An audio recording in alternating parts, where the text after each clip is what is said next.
I live in rural New Brunswick, and this happened in early September on my first day back at school. Unfortunately, I'd been held back for my senior year, so I was returning as a 19-year-old. Since I live in a small rural area, the middle school and high school shared the same building, meaning I already knew most of the students since it was a smaller school. When I arrived, my first period was study hall. While settling in, I noticed a new student sitting on the other side of the room, someone I hadn't seen before. I walked over to introduce myself, JJ being the smooth talker. He told me his name was Chester, spun his chair around to face two girls in class. I offered to show him around and helped him invited them to join us. As I gave him a tour of the school, I couldn't help but notice something seemed a little off about him. He started asking me questions. At first, they were pretty normal, like how long I'd been at the school or where certain classes were. But as we continued, his questions began to take a more unusual turn. One question he asked really caught me off guard. He wanted to know my address and Snapchat. I found it strange for him to ask for my address, so I didn't give it to him. But I figured there was no harm in sharing my Snapchat, so I gave it to him and went on with my day. When the last period of the day arrived, I had English class. The class was small, with only about 9 students, which wasn't surprising since it was the lowest level English class. I took my seat and happened to glance behind me at a 120-degree angle. There was Chester, eating a disgusting-looking sandwich. He stared at me from across the room and motioned for me to come over. Our English teacher, Mr. Bass, was about to start the lesson, so I ignored Chester's nonsense and focused on class. About 5 minutes later, I looked up from my book and saw Chester still staring at me, but this time he looked angry. Again, he motioned for me to come over, and again, I ignored him and kept reading. Then my phone pinged. It was a Snapchat message from Chester. "Follow me," it said. I replied, "I can't." Replied I.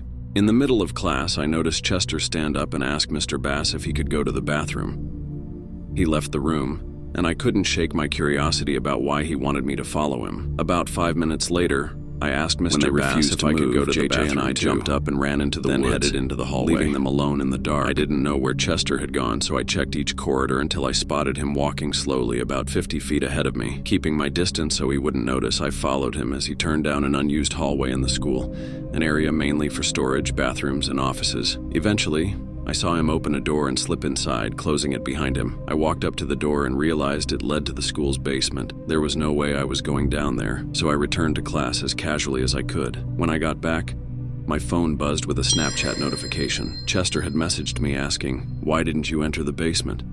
along with a picture of him eating that disgusting sandwich, this time in the basement. He sent another message urging me to come down. At this point, I was thoroughly creeped out, so I replied, telling him to leave me alone, and then I removed and blocked him. When I got home later, I immediately started on my homework. By the time I finished, it was around 11 p.m., and I was home alone. As I was putting away my books, my phone buzzed with a Snapchat notification.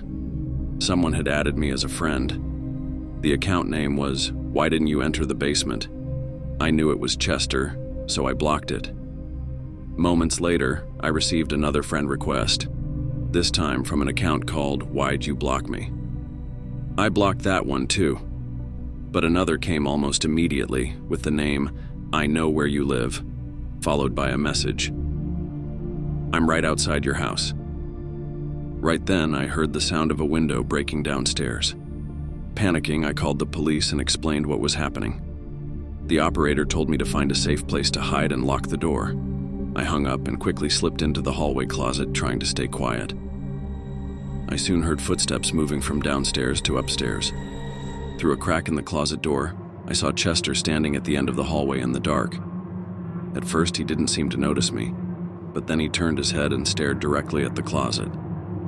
It didn't seem like he was sure I was inside, so I moved deeper into the shadows behind a large container. Chester eventually opened the closet door, fumbling to find the light switch. After a few tense moments, he gave up and walked away.